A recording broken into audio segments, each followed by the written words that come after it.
What I'm going to do, we're supposed to hold elections tonight, and we usually have a certain order that the committees go in.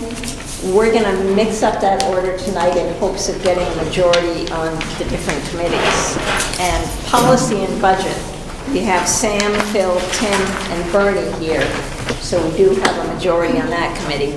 The first order of business is nominations for chair and vice chair. So do I hear any nominations for chair of the Policy and Budget Committee? Peter, yeah. Peter is now, he's not here.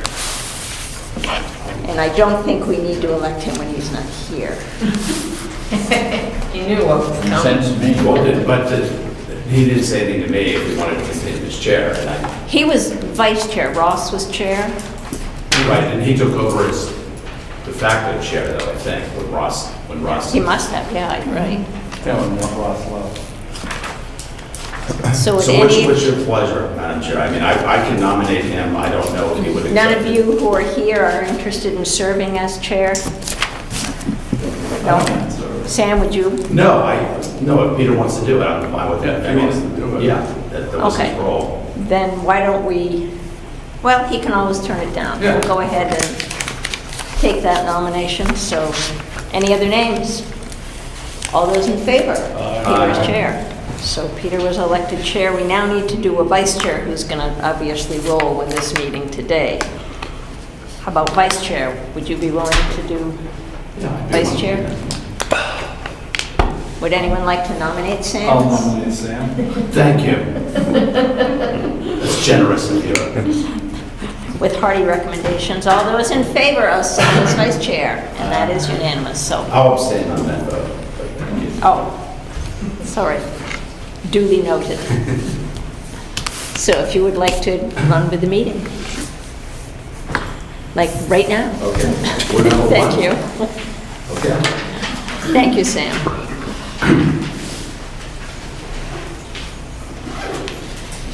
I didn't realize I had to bring my glasses, but I'm glad I did.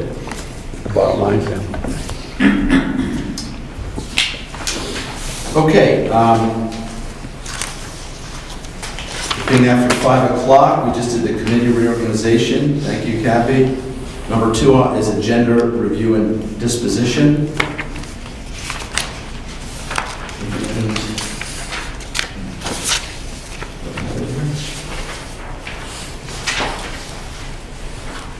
Number 3 would be approval of the minutes of March 19th, 2019. They are in the packet. Were there any changes or additions to those? Hearing none, they stand approved as written.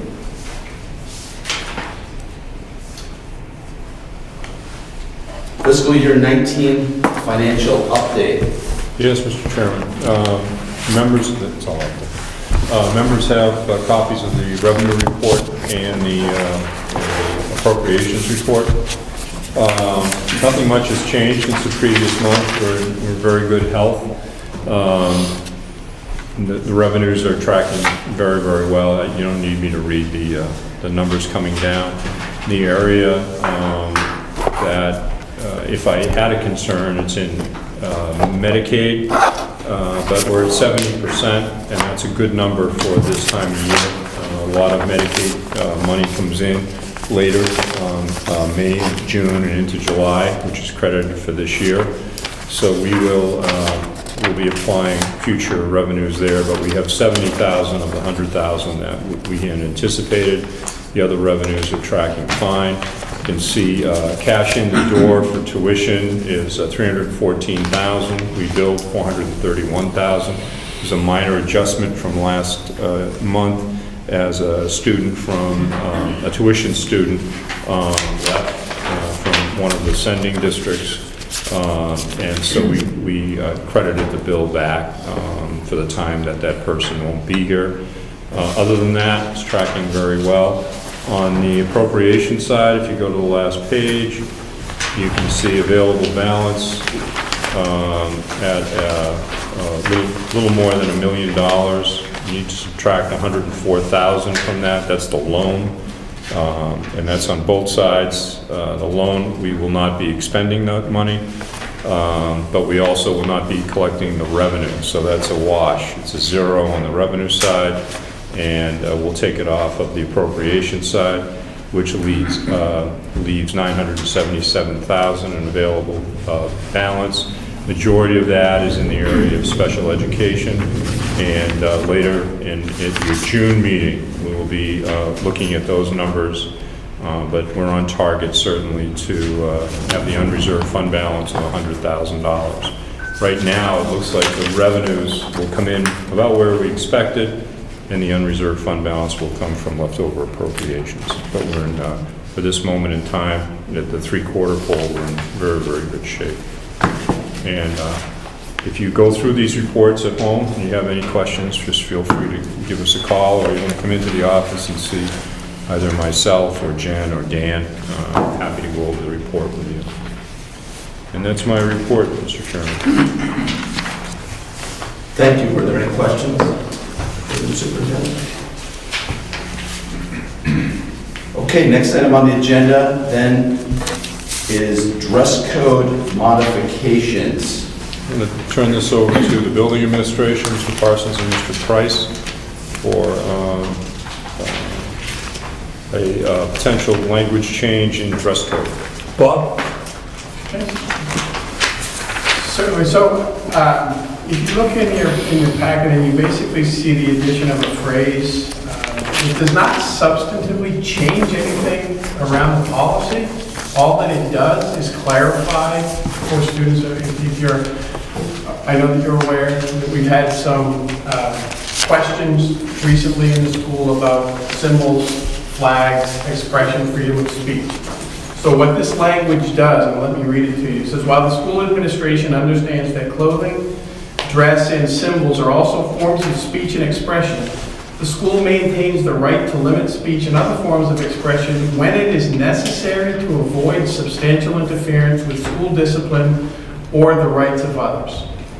So let me be clear, this is not changing anything that the school had done before.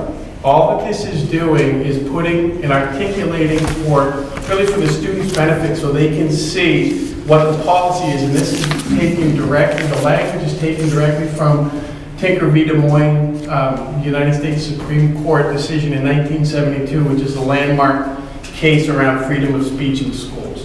So all that this is doing is putting in writing to make it clear to students where that balance is. Again, they don't give up that right when they come into a school, but the school does maintain that right from the United States Supreme Court. So all that this is doing is clarifying and putting the language of that court case into the policy for the students' benefit so they can see the right that the school has in this area.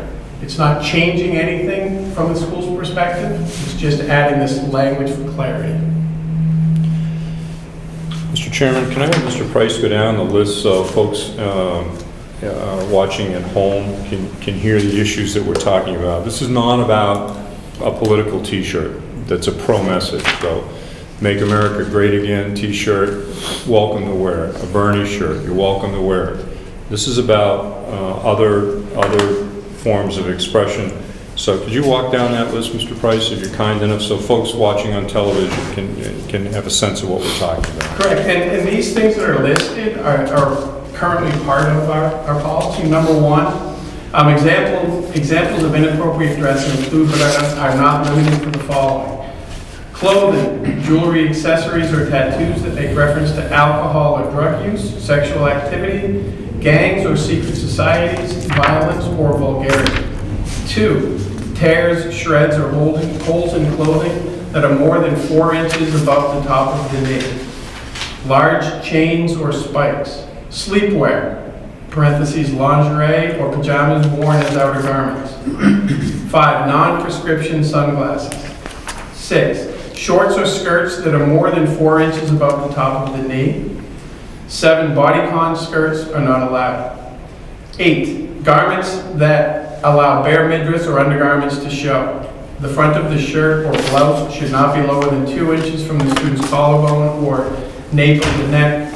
Shirts must cover the student's torso and shoulders.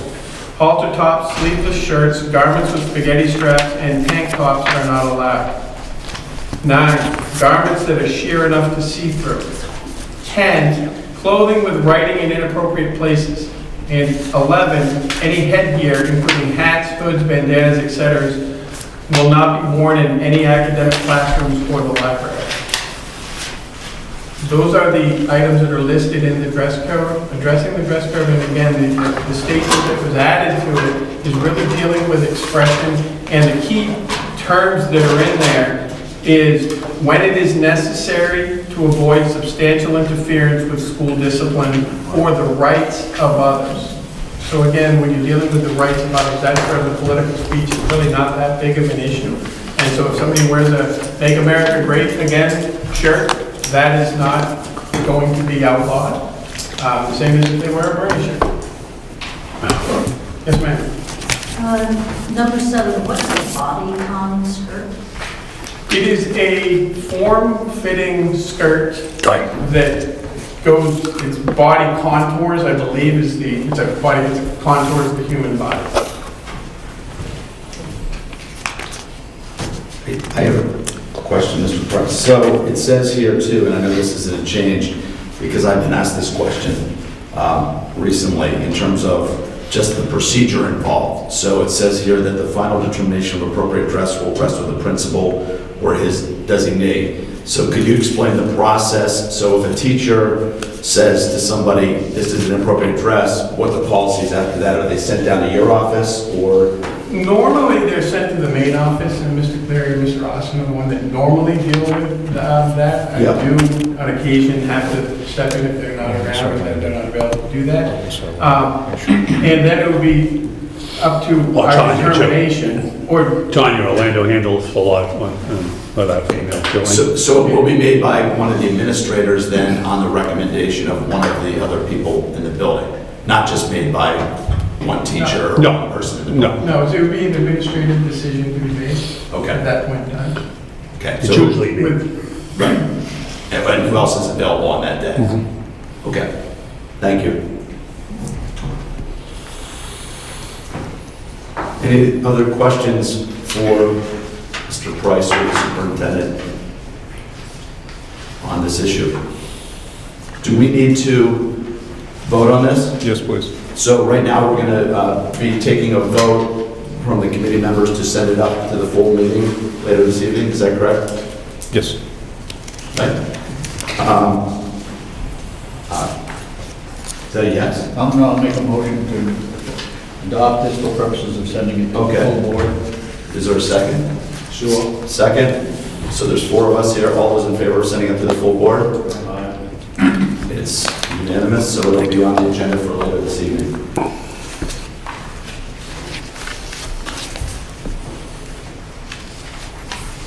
All right, next item on the agenda, 8th grade algebra world language requirement.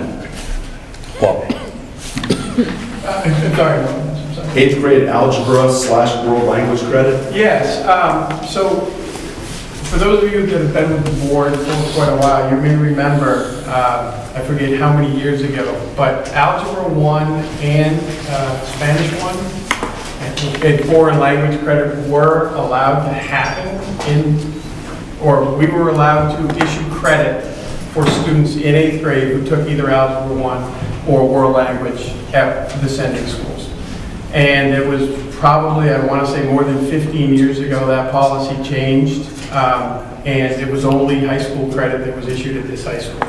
And so now here we are, 15 or however many years later, looking to bring back that. And it would still be in line with our policy. So the policy that we have at the high school about issuing credit below 9th grade is still the policy. This would be an exception to that. And it would be for the purpose of really incentive for students in the middle school and in 8th grade to complete the Algebra 1 curriculum and to complete both Spanish 1 and French 1, depending on which of the sending SAU schools coming into this high school. What would happen in line with our other policies is the student on their high school transcript would receive credit for the course that they took in high school. It would not calculate into the high school GPA or any of that. The same, that would be consistent with all of our other courses that we accept from outside sources. So whether it's a VLAX course, or some ELO, or some independent study, we still issue the credit at the high school. It goes on to the high school, the student's transcript. It just does not calculate into their GPA. We also collaborate with the sending school principals at Mr. Halloran's last SAC meeting. I'm not on this committee. I have a question about that. Yes, ma'am. Are all the sending schools now are in line with the offering Algebra 1 at this point and the world languages? Yes, well, not world language. Okay. Some of them have on-site teachers, others are doing it through VLAX. But again, it would be the two principals in collaboration, whether the credit is awarded or not. We're looking for a motion on this, Joe. Motion. Just have a question. Yeah, no, we have as many questions as you like, because I have a few too. So you're doing it to provide incentive at this point? Incentive ain't to strengthen the programs at the high school level. So let's take them separately. If you look at the world languages, we have some students who, when they are in 8th grade, they may be in the Spanish 1 curriculum, and then some of them come to the high school and they look to either I want to say not challenge themselves, but they end up repeating Spanish 1 rather than moving on to Spanish 2.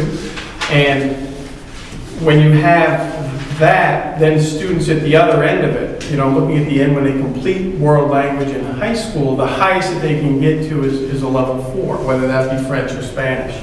And so if there's incentive, and again, the carrot being thrown out there to receive high school credit for that, then that student coming in, if they successfully complete that in 8th grade, could then do Spanish or French 2, 3, 4, and then get up to the 5 in the AP level. So overall, it does strengthen the entire world language program in both places.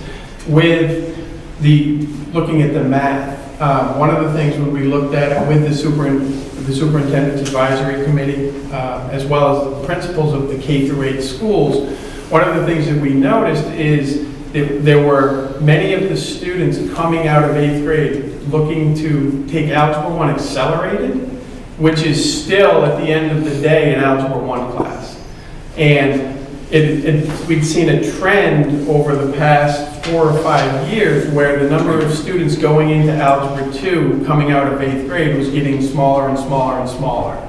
Which again, looking at the tail end of high school, if you're only coming into and doing Algebra 1, some form of it in your 9th grade year, then your options are you either double up your sophomore year with Algebra 2 and geometry to then get into pre-calculus and ultimately to get to calculus, or you're just not going to get to those higher levels of math. And so again, incentive for students that if they can complete the Algebra 1, and it's not for every student, but for those students that can complete Algebra 1 in 8th grade, gives them the ability to then jump into Algebra 2 as freshmen. They don't have that necessary need to double up their sophomore year, but they can still get to calculus and AP calculus as a senior. And knowing that every student has to do mathematics for each year that they're in high school under the state guidelines, this is again looking to strengthen the entire program, because if students can get to that higher level when they enter high school, then they can get to that higher level throughout high school. Thank you. Yes, Bill. What type of coordination is there with respect to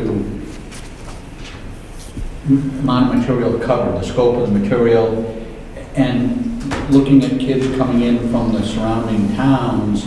Have they had the same types of opportunities as if they were in Algebra 1 here? I remember research way back that said the single most important factor in determining student success in math is their Algebra 1 foundations. So not necessarily a concern, but a question would be, how can that be assessed to make sure?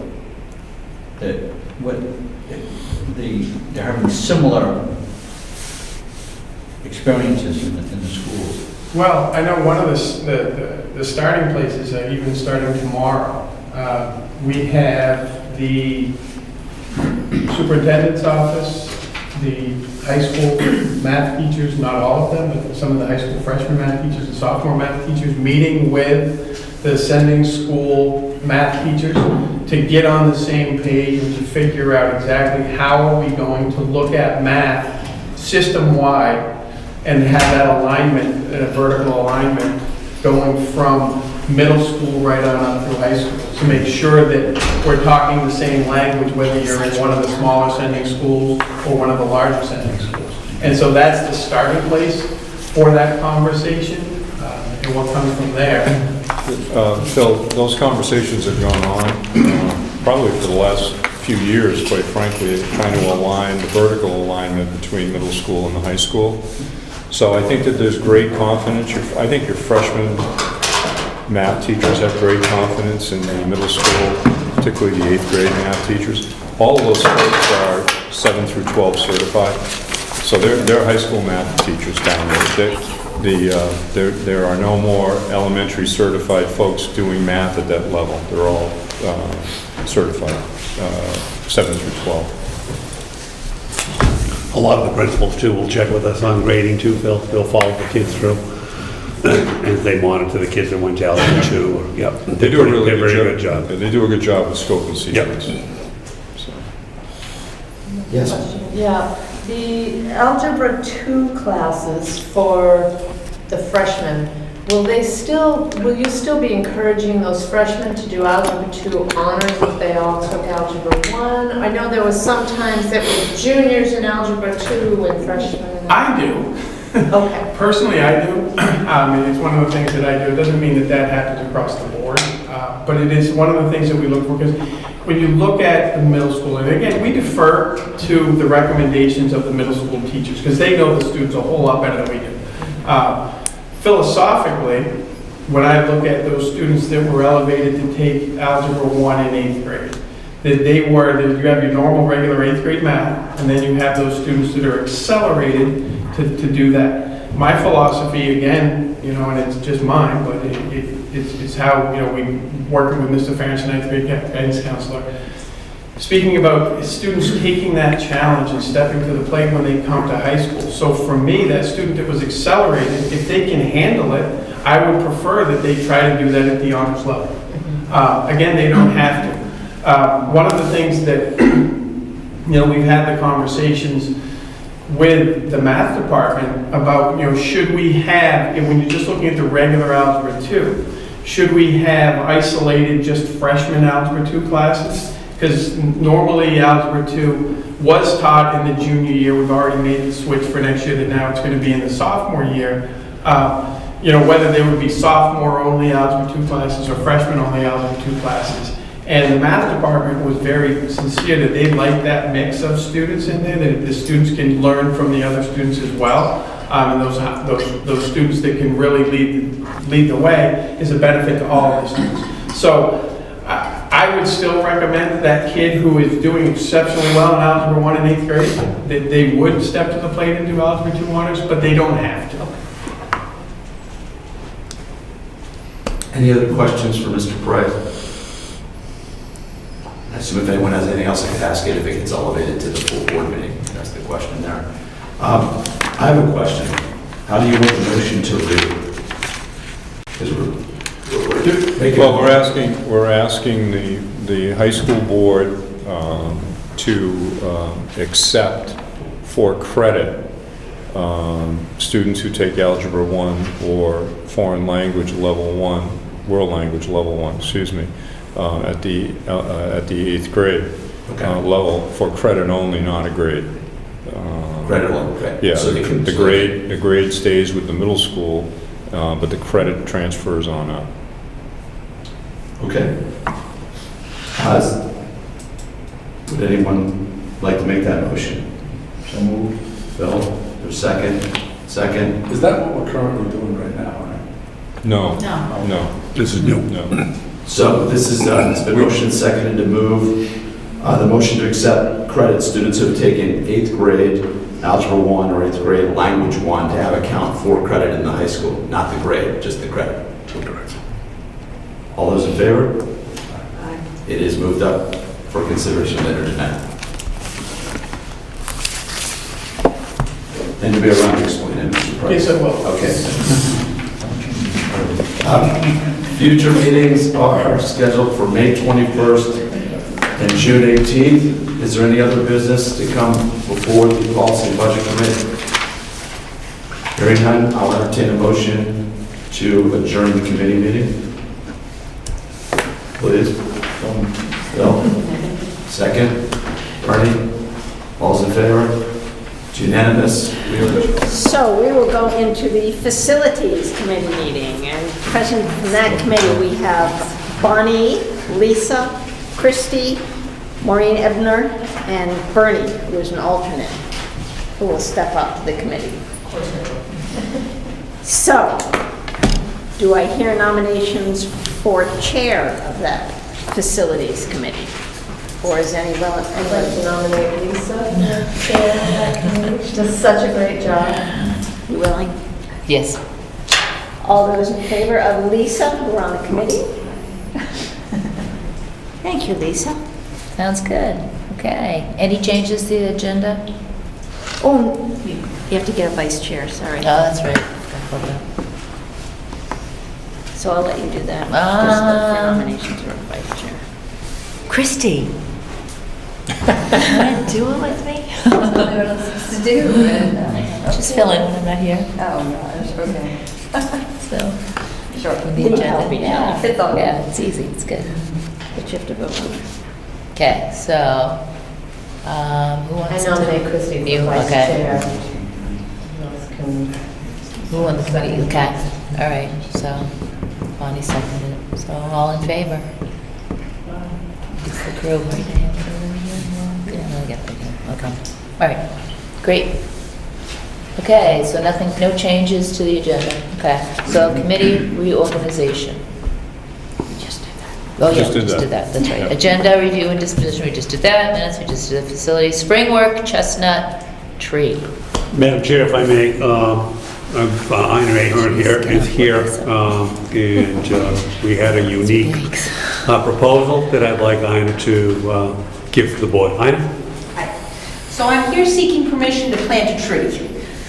We have been invited to participate in a project, and I'm hoping that we'll get permission to plant the tree to do this. Are you familiar with the American chestnut? Any of you familiar with it? It really was an iconic species in the eastern forests. In fact, they figure it made up about 50% of the deciduous forests east of the Mississippi. And what they used to say is a squirrel could make its way from Maine to Georgia, going from chestnut tree to chestnut tree without ever touching the ground. Not that any squirrel would do that, but that's how dense in the forest these chestnuts were. And then in 1905, the chestnut blight came in from Asia on some Asian chestnuts that were shipped over, and it decimated our American chestnut. Just decimated it. Within 50 years, there's basically no chestnuts in the forest anymore. You find one here or one there. And the other problem is that frequently they will stump sprout, but they don't get old enough to make the chestnuts, the nuts that are the reproductive structure. The American Chestnut Foundation has been trying for 50 plus years to save the chestnut. And they've taken 3 different approaches to do that. Number one, they've looked for chestnuts that have survived and tried to crossbreed those, hoping that they would have the genes for resistance. But they're finding when they get exposed to the blight, most of them die. Their next attempt was to cross the American chestnut with the Asian chestnut, which had some resistance, and then back cross to the American, because the Asian chestnut is not a big, beautiful tree like ours, but a little shrubby bush. And so they tried the back crossing, and they wanted to get to 15/16 American chestnut, and they thought that would be good. But guess what? By the time they get back to 15/16 American chestnut, They're getting killed by the blight again. And so they're now working on a third approach. The SUNY in New York, one of the colleges there, has been working on a transgenic chestnut. They've taken 2 genes from a grass that is resistant to this fungus and put that into the chestnut. They are currently seeking FDA approval to start distributing this more widely. They've been growing it in orchards there. They've researched it against, does it affect the fungi that grow in the ground or that are in the soil fungi? No problems. Does it impact any of the animals that might use the chestnuts? No changes in any of those. So they've been studying this for about 15 years now, and they're figuring within the next year or two, the FDA is going to allow that pollen to be used to cross with regular American chestnuts. And then the other piece of this is we want to try and maintain as wide as possible a genome for these American chestnuts. When we lose a chestnut tree, we lose their genes, and because there are so few of them now, we're trying to maintain that. And so Doug McLean, who is very active in this area, I'm sure you know him, he was my environmental science teacher, he was my biology teacher when I was a student here at the school. He has been very big in the American Chestnut Foundation, and he has offered us a 4-year-old pure American chestnut that we can plant here on the property with the idea that in 3 or 4 years it's likely to be old enough that it would be beginning to produce the flower structures and could be potentially pollinated either with the transgenic chestnut pollen, if that gets FDA approved, or just regular chestnut pollen, so that we could maintain that genome, okay, keep those genes there. I think you can see it has lots of connections to what we talk about in biology, what we talk about in environmental science, and what they talk about in AP biology. I've spoken to a number of the people around the facilities. We're looking at some different places to plant it. The final decision is going to be made with Mr. Parsons, Mr. Halloran, and Mr. Francis, the facilities person. So we're still working on where will be the best place to plant this, but we'd like to plant it here so that the kids can be involved and experience this. Questions? Yes? I'm foggy here, but I thought you had to have 2 chestnuts trees? You do, okay? Because the chestnut will not self-pollinate, which is another thing that's unusual. Many plants will self-pollinate, the chestnut won't. So the idea that we will bring in pollen, either the transgenic pollen or pollen from another chestnut, that we can then apply to the flowers on this one to, again, get that crossing of genetics, keep them as heterozygous as possible for the trait. So as opposed to getting 2 trees? Right. At this point, Doug has 1 tree he would give us. The kids have actually in the classroom planted nuts this year. We have 39 nuts growing down in my classroom right now. The ones that Doug had planted first are up this high. The ones we planted when Doug came in and presented to the class are about this high right now. And it is potential that we could plant those if we wanted to, if we had place. They usually, the problem is because again, it's a forest tree that many of the species are. The research shows you put a chestnut out, everything wants to eat it. Because again, it was a dominant food for wildlife. The deer love it, the squirrels love it, and so you have to do some protection of it until it gets big. This one Doug is offering us is, I guess, about 6 or 7 feet tall, and doesn't require as much protection. We had tried that. Yes. What about protecting it from the blight? Is there anything? There's nothing we can do to protect it from the blight, so it's potentially possible that it's going to get killed by the blight before it ever makes nuts. However, Doug has one on his property right down on Roger Street that's 20 years old. Hasn't gotten hit yet. One of the nice things right now is there's not a lot of chestnuts around. So again, they're not getting that exposure right now to it. It's quite possible it would. It's also possible it won't. But in the meantime, certainly an educational. I mean, I would not count on this tree being here 100 years from now. It's probably going to get hit by the blight before then. But certainly, I think it will be here long enough to give a good educational experience for our kids. Was here that long, you cut it down. Any other questions? Nice job, man. Thank you. Nice job. Very much. Great project to entertain.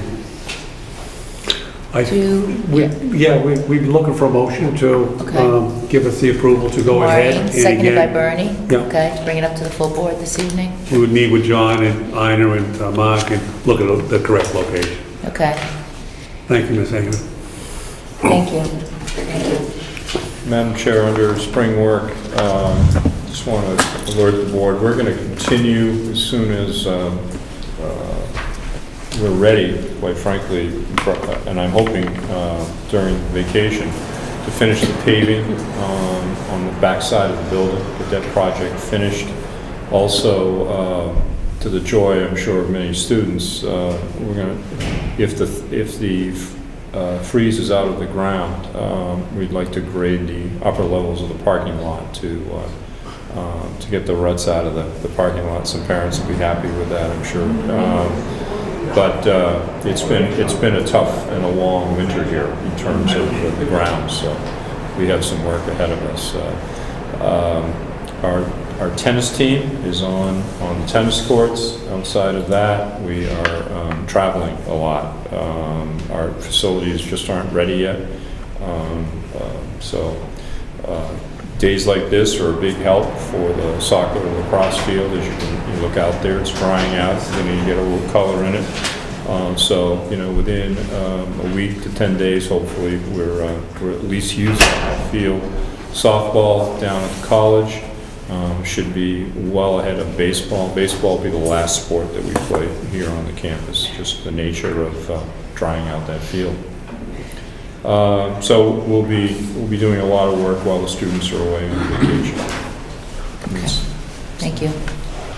Building plaque? Yes, we will be putting together a diagram of the plaque for the outer hall, recognizing not only members of the board, but folks that were here for the planning and the building process. So we'll make that as tasteful as we can make it. It's not going to be, I think, if you come through the main entrance of the building and you see the plaque from the last time, it'll be that sort of shape and size. So just a commemoration of and a recognition of all the folks that made this project happen. Okay, great. Sam went over future meetings. Any other business? And I skipped right over the minutes. Did any of the board members have any feedback? I had a question, but it's been answered, so we'll see. Oh, at the track, okay. All right, thank you, Maureen. Okay. Motion to adjourn. Okay, Bernie, Maureen, thank you. So I will accept a motion for a chair on that committee. I'll make a motion to nominate Maureen again. Second. Maureen? Yeah, you were very quick with that. All those in favor of Maureen serving on chair, program and staffing?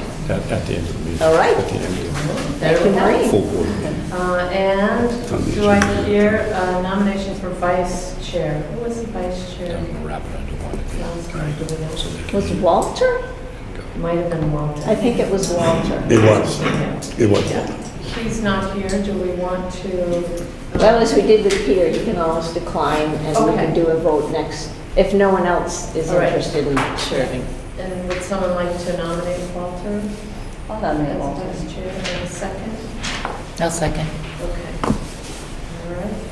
Great. So we're on to agenda review in this position. Yes, Madam Chair, I'd like to, if I could, have the students from TSA come in and do their presentation on the program and staffing. This is an academic program, after-school program, that recently got club status a couple of years ago, and very successful. And It's a reflection of the support that is in the elementary schools for these programs. And what does TSA stand for folks on the Technology TV? Students of America. Technology Students of America. Thank you. Technology Student Association. Association, thank you. This is Eric Bickford, and he will introduce everybody. Mark, do you want to just a little bit of rule? Yeah. You're the president, right? President, so Hello everyone, my name is Eric Bickford. I'm president of New Hampshire TSA. Hi, I'm Sogi Diane Lee. I'm vice president of New Hampshire TSA and our chapter's treasurer. Hi, my name is Cora Martin and I am the recorder of New Hampshire TSA. Hi, my name is Mary White and I am your NHTSA State Sergeant at Arms. I'm Connie Kim. I'm the Sergeant at Arms of our chapter. I'm Mason Eric. I just participate in TSA. I'm Grace Macchio and this is my first year at TSA. I'm Kate Eric and I'm our chapter reporter. We're here on behalf of the Technology Student Association. Thank you so much for having us. We have a quick presentation on our spring conference that we just had. Oh, there it is. So we let's get started. So this is just a quick picture of the people who went to the second day of the conference. The conference is split over 2 days. This is all of us with all our trophies. Every student who attended didn't end up winning a trophy, and that's not just participation awards, that just means we all kicked some butt.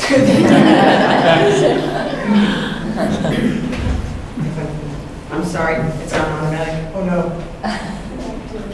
Okay, here we go. So these are just a few of the things that we do have to do to prepare for TSA. It is a year-long event. We start early in November, kind of beginning of the school year, October, September. We have to find rubrics, we have to research designs, we have to build drop-offs and prepare for the events that are there. We work really hard all year for this spring conference. This is what happens when you put a biology teacher. I think, yeah, no, I wasn't supposed to be doing this. You were. Okay, there we go. I'm getting out of here. So this is just a list of all the high schools that attended. It is also an elementary school event. We just did not list those because we are not competing directly against the middle schoolers. So as you can see, there is a wide range of high schools that go. And I would like to point out that our main competition is National South. So this is kind of a quick agenda of what we do at the spring conference. Like I said, it's split up over 2 days. On the first day, we have blocks 1, 2, and 3 out of 4 in general session 1 and 2. And then on day 2, we have block 4 and the award ceremony. So these are just all of the events that we placed in this year. We won 15 trophies, 7 first place, and we are very proud of all of the events that we came and placed in. So this is our on-demand video. So one of the competitions that we have in the conference is you actually get a prompt at the beginning of the conference and you have to create a video within the time period, and like you have 1 day until the next morning to make a video. So this year's was to make a thriller/horror movie, and you guys remember what else is part of the prompt as well? Yeah, we had to provide the line, but my phone battery is at 6%. The props that we had to use were a pencil, a necklace, and a wristwatch, and we managed to provide all of those things into this that we created. What's up, Ghost Nation? It's me, Clyde. It's Blakey, and we're back at it again with another Haunted Mansion mission. Today we're investigating Haunted Mansion, the ghost of Susan McKinley. Susan was a widow who found a new lover in Richard Knox, who seemed strangely cold to her. So she interpreted this as her not being beautiful enough for him, and kept on coming back to his house wearing more and more jewelry, which led to her untimely death where she choked to death in her sleep. Now she haunts the halls of his mansion. She's been converted into a hotel. God is currently taking his groceries. What was that? Whoa. What did you see, Alex? What? Dude, we should go film over there. My phone battery is down at 6%. Then I'll film. This time is currently 4:15 p.m. and there's no signs of anything else. Dude, what was that?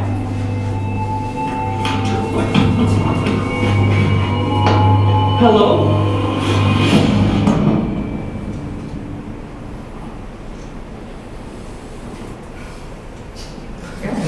So that is just an example of one of the things that we had made in which places? This was our first place. This was our first place winner, and yeah. So. We also won second place, but we only showing one video.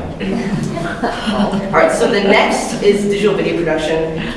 So for this one, I was able to attend the conference because of Youth in Government, also for the state theater competition. However, I was the one, I edited and directed this, and then all of the chapter contributed in writing it, and we had all of our members starring in it. So our prompt for this year was we had to make a mockumentary. So we decided that we'd make a war documentary about pencil sharpeners. It sounds really dumb, and that's because it is. So we're probably not going to be able to show the full video just because it's a little long, but we'll show you just a little snippet of it. War. What is it good for? Pencils. In a world full of burnt ashes and fallen shapers, the pencil wars are raging on.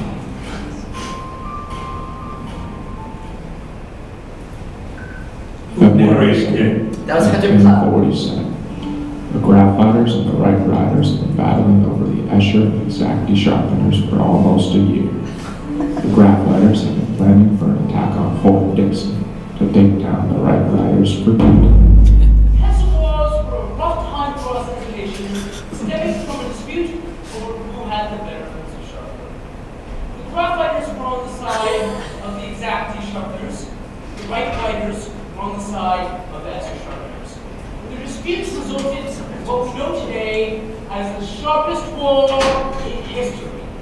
So that is just a little clip of it. Again, it's not supposed to be taken seriously. It's a lot of fun, but we ended up winning first place in the entire state for the video, and we are really proud of it.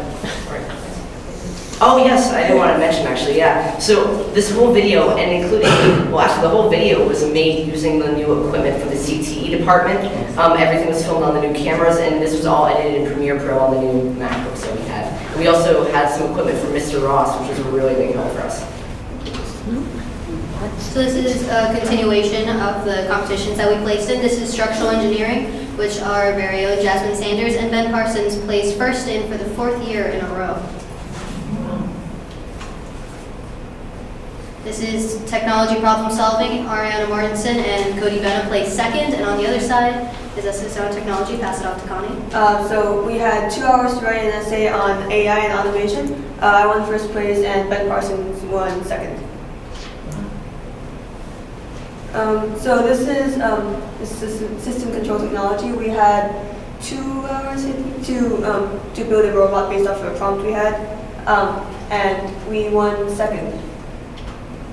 This is chapter team, and our group from Plymouth Regional High School actually placed second in this event, only short against Nashville High South's chapter team. And basically, we essentially had a mock parliamentarian meeting in front of judges. So this on the left is flight endurance. We only had one student from Plymouth Regional High School, Cody Benna, compete in this, and he ended up winning first place.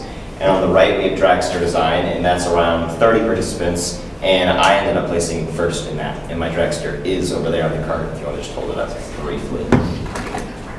Yeah, there it is. So our fashion design and technology, the only student who ended up being in this year's was Felina Corum, and she actually ended up learning how to sew to create this, and she ended up placing third, sorry. Yeah, she ended up placing third. And on the right, we have forensics technology, and this is a relatively new event. It's about crime, obviously. And PRHS swept first, second, and third place for that event. All right, so out of the 6 available state office positions, Plymouth Regional High School has 4 students currently holding those positions, one of which, out of the 6, is currently vacant. So Eric Bickford is president, I'm vice president, Cora Martin is reporter, and Mary White is sergeant at arms. Wow. We have multiple responsibilities, some of which include having monthly meetings at the Department of Education in Concord. Our April meeting is actually tomorrow. We organize all the events like Fall Rally and the Spring Conference itself. We attend a summer leadership program. And finally, we... Oh, okay, sorry. Okay. You can continue. Yeah, sorry. So this isn't, this is TSA affiliated. We didn't actually compete at the competition. It's called Vex Robotics. And you build a robot and you solve a problem. And yeah. We did compete in 1 or 2 events. Oh yeah, but it wasn't at TSA. Yeah. Yeah, they're separate events from TSA, but the TSA affiliated, and we ended up getting 12th in the state. So that's the end of our presentation. Thank you so much for having us. This is just a quick list of all the students that participated in TSA this year. We all had a ton of fun. We all did a lot of hard work. Another quick thank you to Mrs. McLean and Mr. Ross for all of their help. And are there any questions? Impressive, very impressive.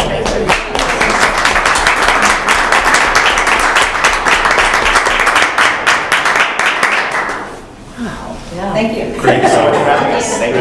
Thank you. Congratulations, Beth. Thank you. Thank you. Did you see our elementary schools there, Eric? Did you see? Yes, we did. Plymouth Elementary School, Campton Elementary School, and I know that some students from Thornton and Brumley do compete with Campton, and they ended up winning a lot of trophies. And the other thing that I just want to point out is we'd like to congratulate Ms. Tedeschi for Advisor of the Year for TSA.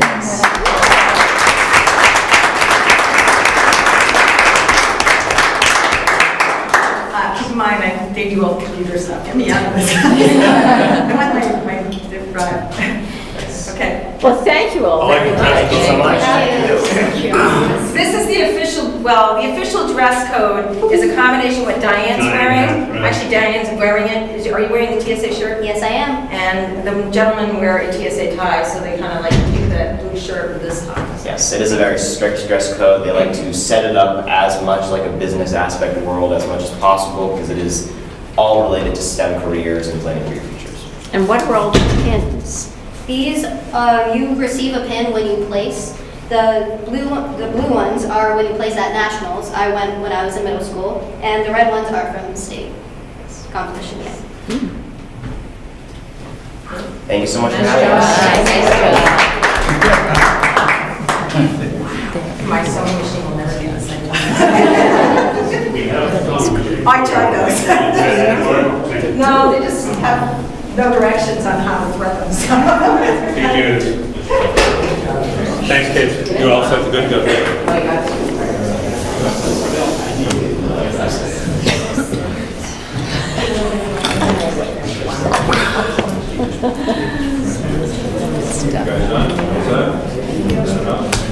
Yeah? I let them go. They didn't need to say the full board. Well, that was very impressive. All right, Maureen, you're back on. Right, it's me again. All right. Approval of the minutes, unless there are any changes, we will have them approved as written. Nomination for guidance position. Yes, after non-public, and we'll do the non-public like we do at the full board meeting. Okay. So And we'll do that, include the resignation in that? Yes, yep. All right. Senior class trip. Yes, Madam Chair. This is for juniors. Juniors are requesting this for next year. Danae Morrison and the junior class officers came to me, and it's an overnight. We've done this before. We haven't done it in a number of years. It's a 3-day adventure trip to New York City. Pretty much the same deal we've done in the past. We'd be going through Plymouth Travel, Ricky Bogan, and it's approximately, right now, depending on the numbers that we get, if we fill a complete bus, it'd be approximately $450. And this would include most of their dinners except for 2 lunches, and it does include admission to all the events they're going to see, especially a play. They haven't picked out the play yet, so the superintendent and I are recommending this so they can move. In fact, if it's approved tonight, they're having a meeting tomorrow to start promoting.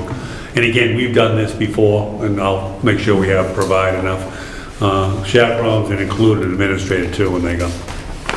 And we haven't picked the times yet, the dates, but it would be obviously in the spring.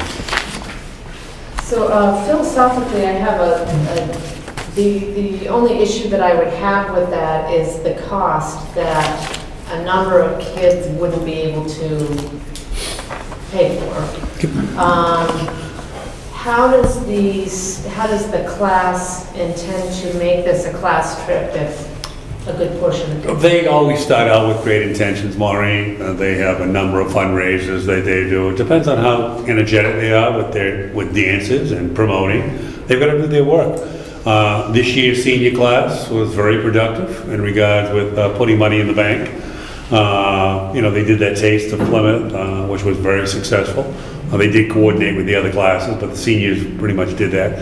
We only had 45 seniors go on this trip to Blue Man Group in Boston. They'll be back at around 8:30. And that was only like maybe $40, $50, somewhere in that price range. Again, there's a lot that comes at them, Maureen. The prom, which the seniors are free, but they still, the expenses, the dress, all that goes along with it, the yearbook. Getting them ready for college. And also, Really not much compared to the inherent conflicts down of the the pipe. time of year. Yep. There are a number of athletes who won't be able to go because of spring sports. So in some ways, it's self-selective, quite frankly. People have to make decisions, so. They're really not popular. I mean, to be, These are not overwhelming trips of the whole class. It's just 40 to 45 is a well-attended class trip, quite frankly. It's better than some schools where these kids go to the Caribbean and Bermuda. But You're not recommending that? no. All Florida. But we've done this trip before. It is, Janice has been on the trip before. For the kids that go, it's a terrific Oh, it's a great experience to experience. go to New York City But is it something that we can call a senior class trip when most of the kids can't go? I guess that's where, philosophically, that's what I'm saying. The seniors who are going down to Blue Man Group, there are a few of them, how many, 40 are going. Right. But again, it's as Mark said, Maureen, it's how energetic they are. I mean, different groups, when they bond, whatever. I mean, there's a lot of ways they can make money. A lot of ways they can make money. When they have a dance, I mean, I should have 160 kids, seniors that attend that dance. I mean, that right there is like a big money maker for them. We don't use a disc jockey anymore. They play it right out of whatever comes out of it. Yeah. As long as the music is appropriate. But, they're energetic, the senior, the junior officers were, they want to start early. This is the earliest since I've been here that I've seen a class really try to go out and promote this. So. And they have it set up so that there'll be Payments, yep. So that they don't have to do it all at once. And she mentioned also that if it didn't go, or if it was too much for kids, that maybe then they could do, come A trip to Boston. proposal for a Red Sox game or something. Okay. But this was what the officers really wanted to try. Do you need anything from me? I need, because it is an overnight, and I've always taken all my overnights to the school board for approval. So again, this is based on the numbers. I would like them to be able to make this proposal to their class tomorrow and see where they go. And I'll keep you informed, obviously, as we move forward. Do I hear a motion to move the senior class proposal to the full board? Does that need to go to the board? Yes, Yeah. it does. Okay, Lisa, second? Okay, Christie, all in favor? Can I just ask No, Yeah. I'm a good. question before we Yeah, vote? I got non-public, I guess. Awesome. I'm sorry. Are there any parameters, limitations, like you've gone from a one-day trip this to a 3-day? What if they ask for 5 days? Well, I think we're a long way out, Phil. I think this is the sort of the apex of the dream. What the reality becomes could be a Red Sox game. I mean, I don't want to crush, but there are a lot of factors in terms of the number of kids that are available, the cost of the trip. It'll begin to sort itself out. But at this point, it's nice that they want to do something together. I would not go 5 days. We'll see where they go. I wouldn't be comfortable with anything larger than this, quite frankly. And it's 2 nights and they're back on the 3rd, so. It's a quick, it's not as long as that DC trip. Quick time down and back. A lot of travel time, quite frankly. Okay, all in favor of moving this on to the full board for a vote?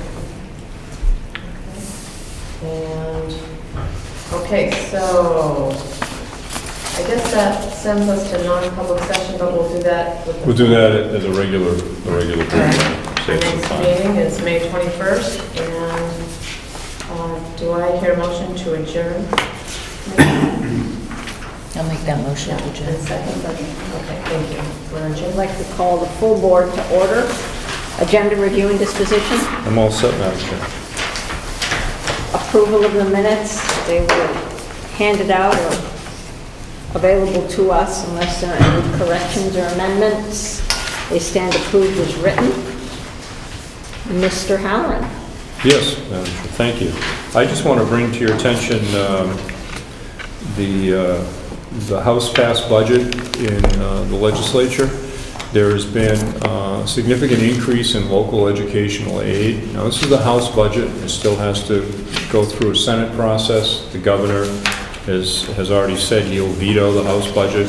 But I want to tell you what is in there in terms of aid for our communities. There's a substantial increase in aid to all of our communities that get adequacy. Holderness does not get any adequacy, so they're really not in the mix. But it runs as high as Plymouth picking up $350,000 in FY21, and the budget that would pass, that would be FY20 budget, we voted on some money, and they're in the $300,000 there. Thornton, for instance, gets about $34,000 the first year and $144,000 in the second year, extra aid above and beyond what we looked at. And my point is that all of the districts have passed very good budgets, so all of this aid would go back to reduce taxes. It would not be brought in here to be spent. It would come as a revenue, and it would be used to reduce local property taxes. So that's what's in that budget. It does contain some new fees and taxes, so that's going to have to sort it out. But in terms of budgets that have come from the House in previous years compared to this one, this budget going over the Senate does reflect some aid to the municipalities.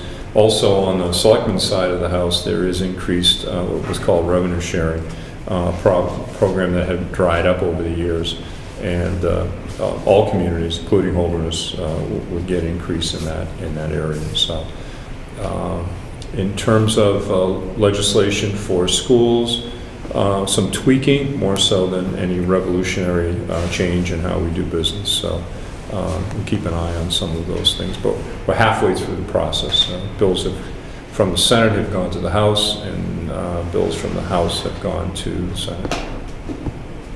That's my report, Madam Chair. Thank you. Very brief, Madam Chair. We're getting ready, obviously, for the spring break. Sports has been a little put off, as you can see, but we're making do. Mr. Carey is trying his best to do with accommodations with some of the away games, but it's been a challenge. We're also getting ready for the prom. Those tickets are on sale when we come back from break. We'll be gearing up for that. They'll have their prom meeting on that Friday the 3rd, and then the prom will be on the 4th, Saturday down at the Concord Marriott.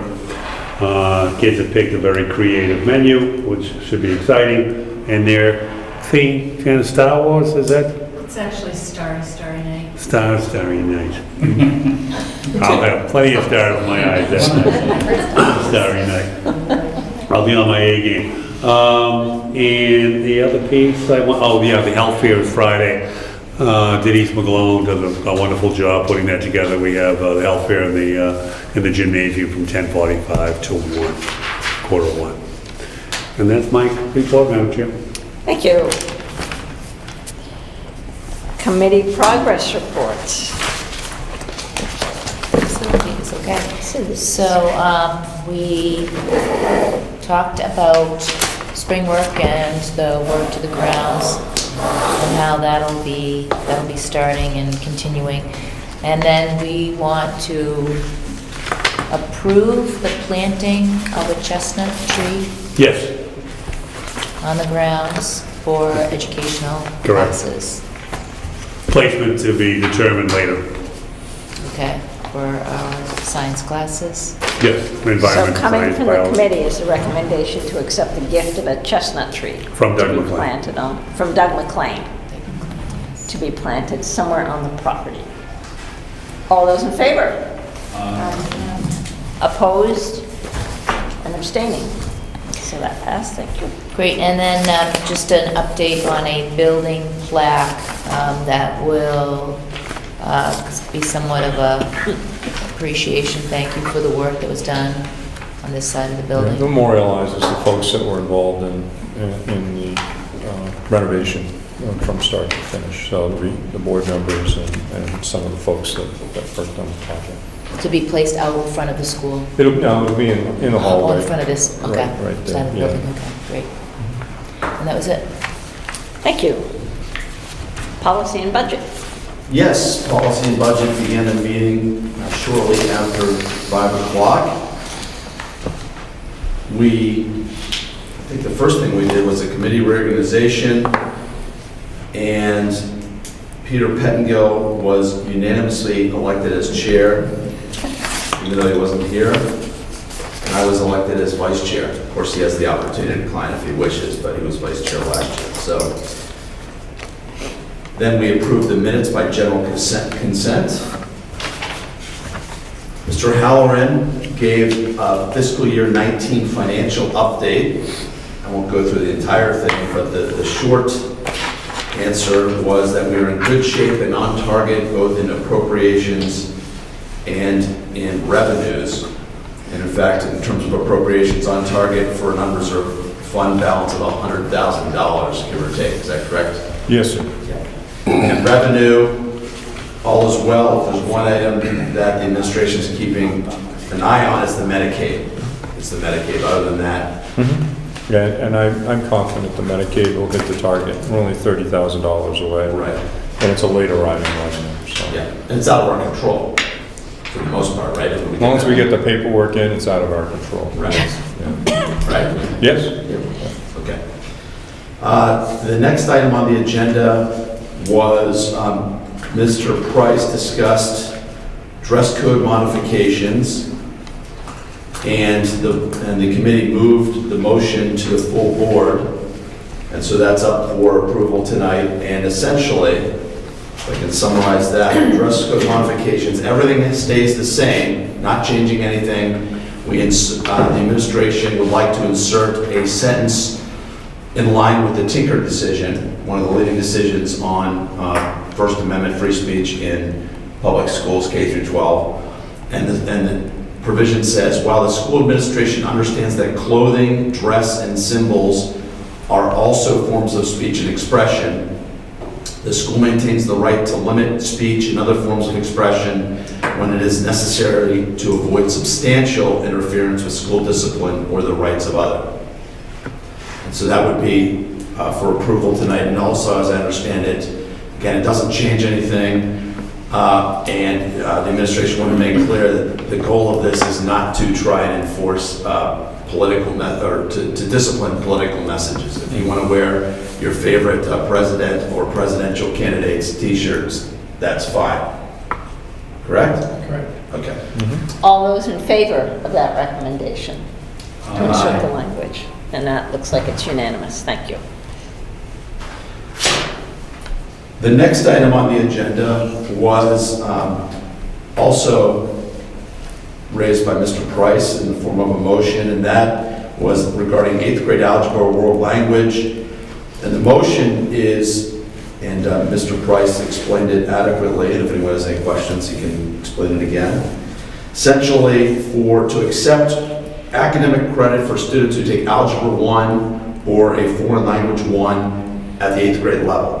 And so they can start into the second level in high school, but receive academic credit for their work in 8th grade, for high school credit. The grade that they receive in 8th grade does not count in their GPA, essentially.